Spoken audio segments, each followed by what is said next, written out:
The Prophet Muhammad ﷺ told us that whoever builds a mosque for Allah, Allah will build for him a similar house in Jannah. And we know the great reward that will not only be gained, but rather will fill your grave after your death. Whenever someone prays there, whenever someone gives shahada in the masjid, whenever someone learns something in the masjid, yes, that will be something that you'll have on your scale.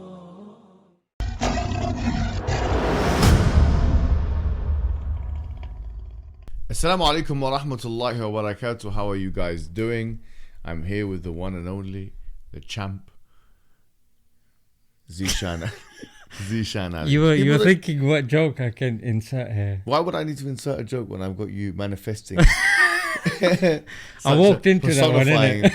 Personifying, the idea of a joke, on my left. How are you doing, Rahim? Alhamdulillah ala kulli hal. What's really been good, I think, I've been reading some of your articles on SJ News. Tell us a little bit about SJ News. Yeah, so S2J News is, mashallah, we've been covering quite a few articles, but because obviously we don't have to deal with the whole red tape thing, so alhamdulillah we're able to get it's all the free articles. of charge. People can access it right now. Yeah, and that's why we're struggling, because we're dealing with volunteers and we don't really have, a strong financially backed team. But alhamdulillah, I think we've covered a lot of stories, and one such story we're going to be talking about today.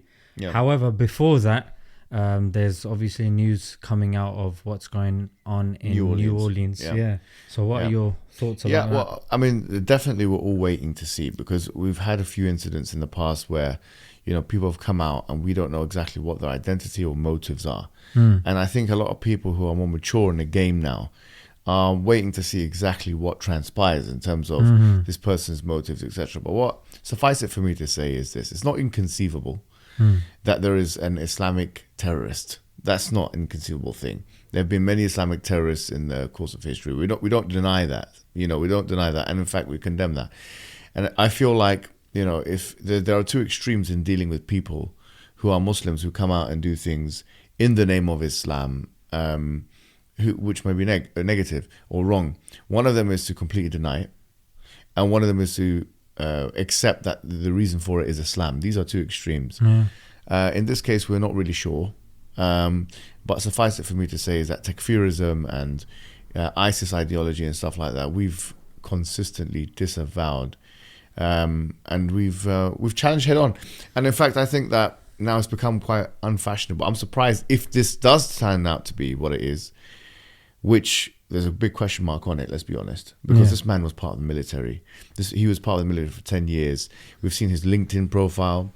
We've seen his YouTube videos. There's a video of him talking about, he's like selling himself and stuff like that. He doesn't have the profile of someone who's a takfiri.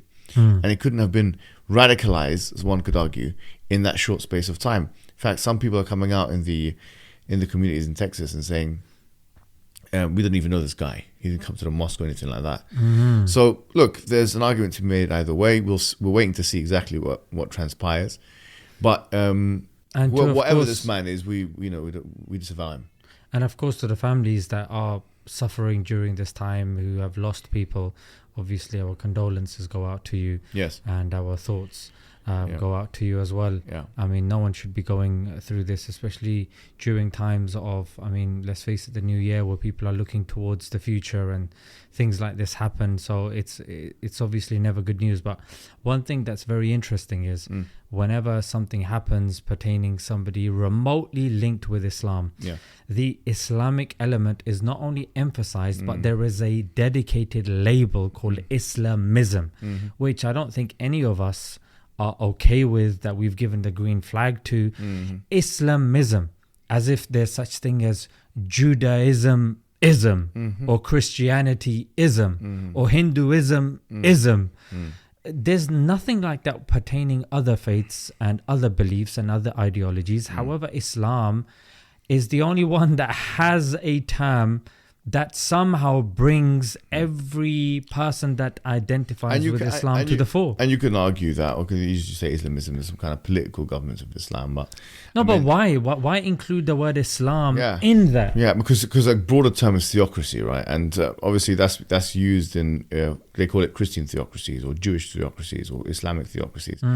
But as you mentioned, there isn't like a dedicated term for any of those things.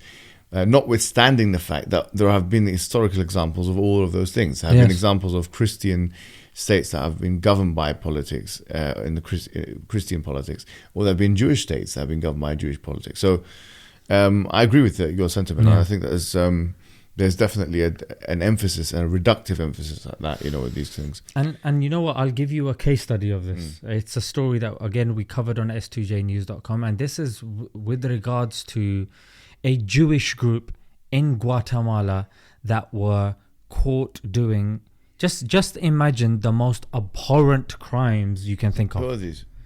These are a group known as 𝙒𝙤𝙪𝙞𝙧. Okay. Yeah? Is this recent? This is very recent. Okay. And you've written an article on this, haven't you? Yeah, we've written an article on this, and this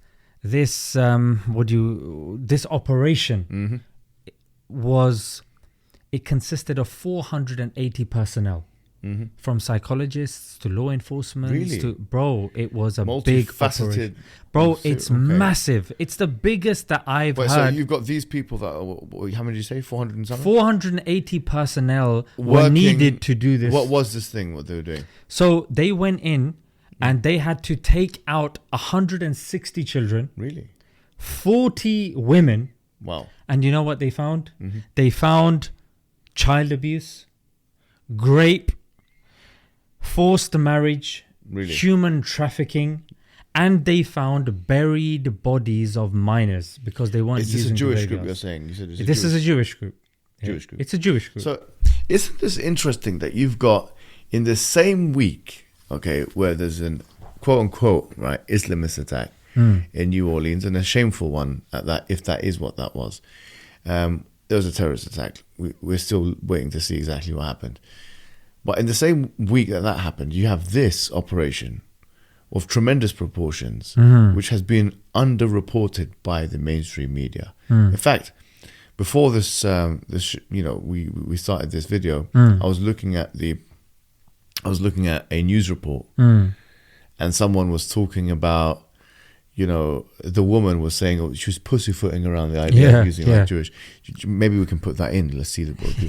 160 children were rescued in a police raid on a fringe fundamentalist Jewish sect called 𝙒𝙤𝙪𝙞𝙧 in Guatemala. A horrific story indeed, but certainly not representative of the Jewish community as a whole. The relationship and the reputation of the Jewish community as a whole do not follow the Jewish law. I'm sure that you all can imagine the PR disaster that this is for a Jewish community. How would you react to that? I've seen this. This is classic deciphering media 101. This is something that should be used as a case study for people serious about journalism. Just look at the way. Look at the poor community. How must they be feeling? I'm sorry, what about the kids that were trafficked, and the families who now have to, dig out the skulls of those kids, the ones that there've been pornography tapes made of those children. What about those? No. The Jewish you got to think of the Jewish community. That's what you got to think of. And they're not all like this here. They're not all like this. Please don't think so. Don't do it. But back to those Islamism guys, the Muslim and Shabaz, Alhamdulillah, Barakatullah, emphasize it and have a picture of a mosque there, have a picture of a niqabi woman here. Iranian name, according to Candace Owens. She was saying it was an Iranian name. But here, what's his name? Shabazz. Never heard of an Iranian in my life called Shabazz. God knows, but we're seeing bearded men covering their head. It's a Jewish group. They are following their interpretation of Jewish law. So my question is that what they're doing? My question is, will you be banning the Torah? Will BBC Question Time, Nick Ferrari be debating? I didn't see a single debate about this. No, I didn't see it. Not a single debate. Yeah, it's off the table. It's It's just not being brought up. Yeah. Because there was an article I saw on this is a Jewish Chronicle headline by Melanie Phillips, and she goes, if you support the Palestinian cause in any form, you're facilitating Jew hate. Oh my god, this isn't the Jewish Chronicle. Doesn't get more simpler than that. What's her name? Melanie Phillips. And then it goes on to the governments of Canada, the UK, Australia have been some of the worst offenders. So is this she put let's talk though down there. Is she opening that up for discussion? Who cares? That's the headline.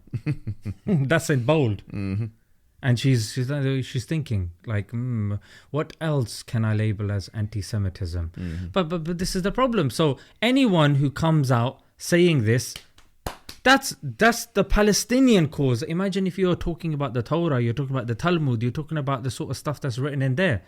Bro, I mean, I don't understand. Look, I agree with this sentiment. Of course, so we all agree with this sentiment. Yeah. You cannot paint the group based upon the actions of a few, obviously. And we're not saying that that's the case here, but what we're saying is that look at the disparity. Yeah, why is the same way Muslims are reported not the same way that Christian, Hindu, or Jewish extremists are being reported? Why is the word extremist not being used here? Because apparently, it's a good point. I think the manipulation of language. There's no language. Forget manipulation of language. There is no language. The word's not even there. What's been manipulated? Yeah. No, I think you've made the case in a very strong way, and I think people would be, I think, now alert to this fact, and people are waking up. You have an operation, really and truly. Let's call it what it is. You have an operation that has 500 people almost participating in it. Yeah. And you have another thing that took place with one person. You have something organized, longitudinal, or you can say longevious, something happening for a very long time. And then you have, on the other hand, something that looks like it just happens quite sporadically. And one is taking a precedence in terms of news coverage over the other. And this is exactly what the study from Georgia State University exemplified and brought to the fore, which is that Muslim, Islamic, terrorists, anything to do with this religion get 4.5 times more coverage than other religious adherents or people of different political philosophies. Yes. Well, that's good that you brought that up. Guys, with that, we will conclude. Wassalamu alaikum wa rahmatullahi wa barakatuh. The Prophet Muhammad sallallahu alayhi wasallam told us that when the son of Adam dies, all of his good deeds are interrupted. They are finished, except for 3 things. Sadaqatun jariyah, a continuous charity, and a beneficial knowledge, and also a righteous offspring that makes dua for him. Your brothers and sisters in Islam Net from Norway are establishing a masjid, a da'wah center, and fulfilling a great portion of this hadith on your behalf. Establishing a masjid to convey the message of Islam is one of the best deeds a Muslim can do. Whenever someone prays there, whenever someone gives shahada in the masjid, whenever someone learns something in the masjid, yes, that will be something that you will have on your scale. So give generously and Allah Azza wa Jal will give you even